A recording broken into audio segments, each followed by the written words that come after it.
Continuing on their journey, Bilbo Baggins and his friends head toward Lonely Mountain. If we succeed, all will share in the wealth of the mountain. While making new allies, they also encounter many obstacles, but nothing prepares them for the terrifying dragon in The Hobbit, The Desolation of Smaug.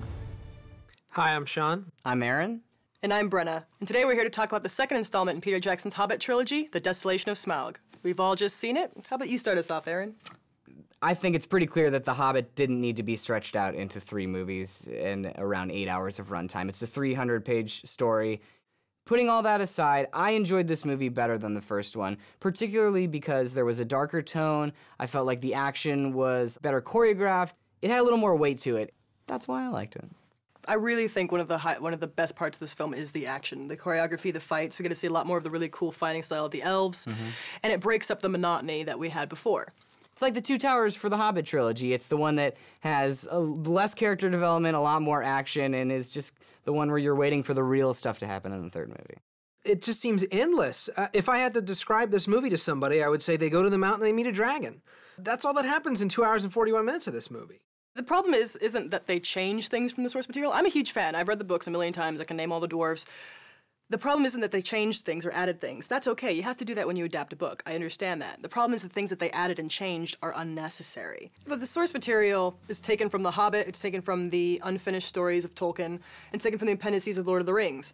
You can tell these stories, but tell The Hobbit and then tell the prequel to Lord of the Rings. They don't mesh together very well. The Hobbit is a lighthearted treasure hunt story. The Lord of the Rings, we know the stakes. The stakes are about as high as stakes could possibly be. Yeah, there are no stakes in The Hobbit. Well, there are some, but they're considerably less. It's let's go get the gold and have this guy go back to the throne. Yeah. The dwarves, to me, are boring. I can't remember how many there are, first off, but we've only really got 3 that have any moments at all in this movie. I think the rest of them have become indistinguishable from each other. In addition to that, we have this love story between Legolas and Tauriel. Boring. All we have is Legolas being creepy, and he's being a stalker. He's like standing in the shadows, watching her talk to another dude. He's not being a stalker. Yeah, Legolas was underused. All the elf stuff was kind of silly. The performances of everybody brought something new. I mean, Martin Freeman has more to do. He's got one more emotion to play in this movie. I thought Martin Freeman was great as Bilbo. I love Martin Freeman. Martin Freeman, I think, is one of the best parts of this film. His performance is sweet. He's nuanced, and we got to see a little bit of his, the darkness creeping into him as the ring starts to possess him, which I feel is a good way of integrating Lord of the Rings into The Hobbit, because The Hobbit was written before the greater Lord of the Rings mythos came up. You've changed, Bilbo Baggins. You're not the same Hobbit as the one who left the Shire. I was going to tell you. I found something in the Goblin Tunnels. Martin Freeman is good. I just think that they rendered him flat. He's just... It's not much of him. There's not much of him. He's killing orcs and spiders at will, back and forth, and there's not really... I didn't really see anything from him in terms of how that weighed on him or didn't weigh on him. All of the characters from the Lord of the Rings that have been brought back here are considerably less interesting than they've ever been before. Gandalf is off on his own journey, and most of it just seems to interrupt the flow of us getting to the mountain anyway. Legolas, he had Gimli to play off of in The Lord of the Rings. Here he's got nobody. He's just killing orcs. Evangeline Lilly plays Tauriel, the elf that Legolas stalks.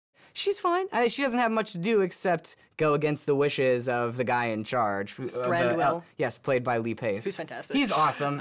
He's just crazy diva, and it's the best thing, which works for his character, because his character, we don't get much in the books, except for the fact that he's vain and likes shiny things. I think Evangeline Lilly struggled with some of the more fantastical dialogue. She's been made up for this movie. She was not in the book. And which I'm excited about, because otherwise there'd be no women in the film at all. It will not end here. With every victory, this evil will grow. If your father has his way, we will do nothing. We will hide within our walls, live our lives away from the light, and let darkness descend. We have to talk about Benedict Cumberbatch. He does the voice of Smaug, and he is fantastic. He's my favorite part of the movie, definitely the best new character of this film.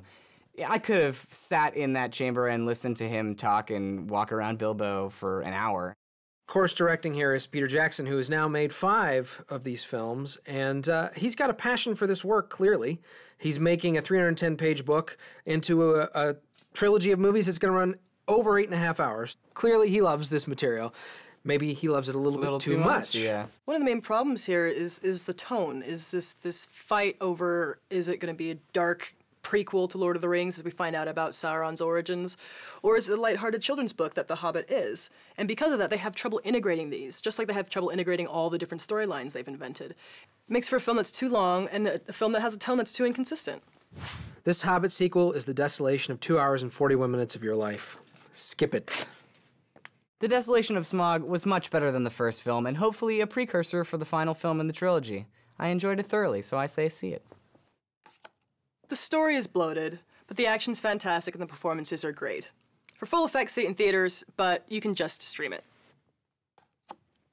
All right, I wrote that up to 1.5 tickets, which is a stream it for The Hobbit, The Desolation of Smaug. Cheers. Stop dragging my heart around. Oh. I'm so verklempt.